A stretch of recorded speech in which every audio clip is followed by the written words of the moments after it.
Hey everyone, welcome to another video on the 67 Stang channel. So today I'm done with playing with wiring instruments and whatnot. We'll get back to that. At some point, what I want to do is go ahead and finish up something that started when I was working on the floorboards and never quite got to. And that's going to be going in and patching that torque box. So somewhere around here, oh there it is, I've got a sheet of metal I picked up at Home Depot. It's the right gauge. It's 16 or 14 gauge, I forget which, to go down into that spot where we had the big rust hole. What I need to do is get down, make sure I get rid of all the thin and rusted metal, and weld in this good piece, because the torque box is an integral part of the overall structure and stability of the car. So I want to make sure it's good. So let's go down and take a look, kind of come up with a game plan, because it's been a while since I've looked at this, and see what we're gonna do, come up with something. I am gonna probably butt weld this. Not probably, I am going to attempt to butt weld this as opposed to lap weld it like I did the floor pan. So this should be the last of the major welding I've got to do. Don't know until I get into some of the body stuff, but it should be at least the last thing I need to do before I can get it back out on the road and start maybe driving it once I get all the instrument stuff taken care of. So anyway, let's get down there and go take a look what we've got to deal with. So I'll get to also use my new Harbor Freight creeper to get under there. I get tired of just crawling around on my back on the cold pavement, so, or concrete. Anyway, let's go. Okay, so we're back under the car. This whole thing in here is the torque box, and it connects the floor pan here to the frame rails here on the car and up into the wheel well. So most of this seems to be fairly good, but you'll see I've got some pinholes there, the metal here all the way up to here where it ties into part of the floorboard here is very thin. So I'm thinking is I'm going to come, I already had a black line. Apparently I'd been thinking about this. So I'm thinking about coming here up to here. And I may come over further. Anyway, we'll see how far I come over here. And then over to about here, because this is about where it connects into the frame rail right there. And I can't really go too much, so somewhere about where this line is here, and then of course back as far as at least where those pinholes. So somewhere in here. Now I'm trying to make this as squared off as I can. So what I'm thinking I'm going to do, let's see, we'll start cutting a little bit out at a time. I'm going to probably do this. I'm not sure if I'm going to use a grinder, angle grinder in here, or probably will need to get that, because I'm thinking come over here a little more. Okay, I'm gonna get in here and start cutting at least where those black lines are to start with. And I probably will use my angle grinder to get in here first and see what we can do.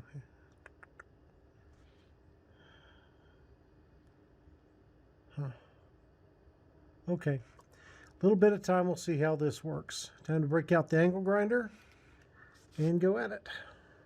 Maybe I'll set up the camera to see if you can, we'll see if I can get underneath the car somehow to, you can watch me do this. We'll see. Okay, so I've got my hole cut out.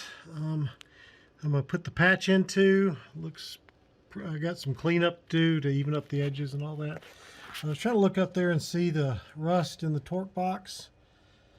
See how bad it was up in there, but it doesn't look too bad. Let's see if I can get some better light in there, but I think it's pretty good. I may try to blow some of that out. See if I can get in there with a little brush or something, but overall, I don't think it's too bad up in there, which is good. I am going to try to treat it with some rust converter and maybe paint up in there a little bit, try to make it so it doesn't get bad. But overall, not too shabby. So, okay, now to get the patch. Well, first to treat all the rust, and then we'll worry about the patch, which may need to happen tomorrow after I get this taken care of. But, again, we're making progress.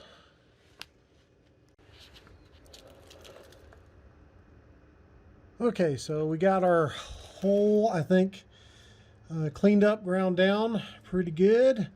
I also went up into there. Let's see if I can get the light back up in here.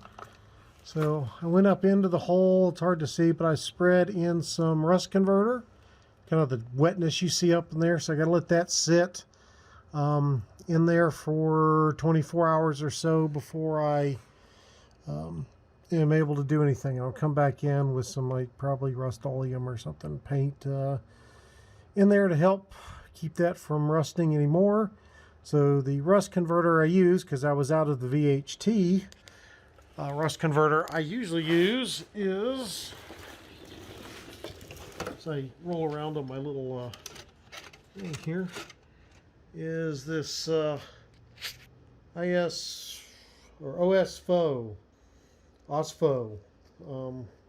by Skyco. So use that. I've used it other places on the car when I didn't have the VHT rust converter that I normally use, but that's what I've used. That also got to use my new got for Christmas respirator for when I was grinding. Of course, my headphones. I've been trying to do better about that. So also I've got some other new things. Oh, got my glove in the way. Got a new light. Actually, I got a couple of new lights. The other two are battery powered lights and charging. So hopefully I won't have light issues anymore. So anyway, with that, we're going to I'm laying down. Anyway, we're gonna go ahead and call it a day. Gotta let that sit, as I said, and then tomorrow we'll come back, try to spray up in there with some sort of paint, either the VHT chassis paint that I've been using or Rust-Oleum. I haven't figured out what I'm going to use yet. I'm going to do that, and then we'll work on cutting out the pattern for the patch and maybe get it welded in. We'll see. But with that, we're called a day, and not the end of the video, but we'll come back later. Okay. We'll see you in the next segment of the same video. So I thought I'd take a quick break from preparing the patch for the torque box and go ahead and put the seat belts in. So got those in, so yay, back in. Very excited. One thing I will tell you, y'all saw in earlier videos how I made the holes in the carpet for the various bolts. On the seat belts, recommend running the bolts through there before you put the seat belts in and back out, and then clean them back off to help get off. I had a bunch of from the backing of the carpet and all that got down into the bolt hole. Run the bolt through there and back out, help clean it up, and then I cleaned the bolt off because it had a bunch of sticky stuff. But anyway, got the seat belts in here. One thing I'm wondering, and if anybody knows, I cannot find reproduction retractors like this. So this has the deluxe seat belts in it. It was part of the Sport Sprint package, and so it has these retractors. And I can find CJ Pony Parts and National have retractors, but the sleeve like stops back here. So if anybody knows who makes these, because that one over there is pretty shot. So if you know, leave a comment and let me know. So with that, I guess it's time to get back to the patching of the torque box. Okay, so it's a few days after the last segment of the video. I'm still working on the patch, and not only is it a few days, but it's a whole new year, 2021, yay. So I've got my patch cut out. I'll bring it up here for you to see. So here is my patch for the torque box. So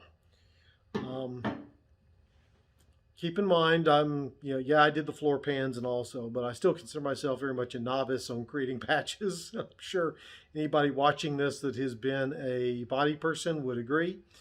I can tell you patience is indeed a virtue when doing this. And again, I'm sure anybody that's been a body person or whatever would agree to that. Take your time, go through it. I first made a template from the hole that I'd cut, to get the good metal on the torque box with paper, right? So I took some thick, almost cardboard, not quite cardboard. Sorry, I'm switching hands. But something fairly close to cardboard. And I made the template, then I made sure that I cut my sheet of metal to begin creating the patch bigger than the template, so I had room. You can always take away metal. It's a whole lot harder to add it. So take your time. There is a lot of getting up and down. Thank God I got one of those. It makes it a whole lot easier. So let me go underneath the car while I've got you this way, and I can kind of show you how the patch fits. And then we'll talk about what the next step is. So here we go, under the car. And keep in mind, I'm going to be holding this with one hand. All right, so there's a big gaping hole, and let's see if I can try to show you all how this is basically going to fit in here roughly. So it something similar to that. So I've got room to weld, got some room for weld to fill in, and all that. So again, not perfect, but certainly should work fine for what I'm trying to do. So next step. Oops, sorry about that. Whew. There we go, glasses off. Okay, so next step, as I'm laying here on my creeper, is to clean the patch. Go ahead, I'm going to probably prime the back side of it and maybe paint it. And from there, it'll be time to weld it. I got to clean obviously up underneath there to get where all the welding is going to be done.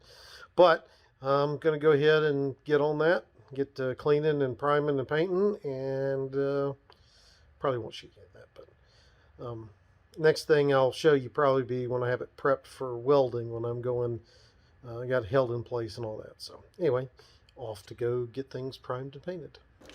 Okay, so we got the patch set up in there using some magnets to hold it in place. So my plan is to come in, let me see, put in some tacks here and here to start with, to get it in place, and then we'll shift the magnets around if needed and start working our way around on this metal. So time to break out the welder. It's been a while since I've done this, so we'll see what happens. Okay, quick update on the patch. Got it mostly welded in. I did have a little area right here where it burned through, where apparently had some weaker metal. I'm working to fill that in now. But for my first real butt weld, I'm pretty happy with it. So, yay me, I'm excited. And we'll get that, we'll continue to fill that in and show you when it's done. Okay, so patch is in and complete. I'm pretty happy with that. I'm not going to grind it anymore. It's not 100% flat, but it's underneath the car, and I'd rather have the strength of the extra weld there. But there we go, my first butt weld attempt, really. I mean, the floor pans were all lap welded, so this is my first butt weld patch. So I'm pretty happy with this. I'm excited. So with that, guys, we're going to go ahead and call it a video. I'm pretty excited with getting that patch in there. I will come back, prime, paint it, seal it, all that. I still got to finish seam sealing under the car from the floor pans. Haven't done all the underneath of the car for that, so I'll be getting onto that. But yeah, I'm pretty excited. I think my welding skills have come a long way since I first started with the floor pans. So with that, guys, I hope you've enjoyed the video. Please leave comments, constructive comments. I know my welding's not the best in the world, but I'm pretty happy with what I've accomplished. So with that, guys, let's see. Subscribe if you haven't subscribed. Share with your friends, whatnot. Thumbs up, thumbs down. You get the drill. You know what to do. So with that, guys, I'll see y'all in the next video.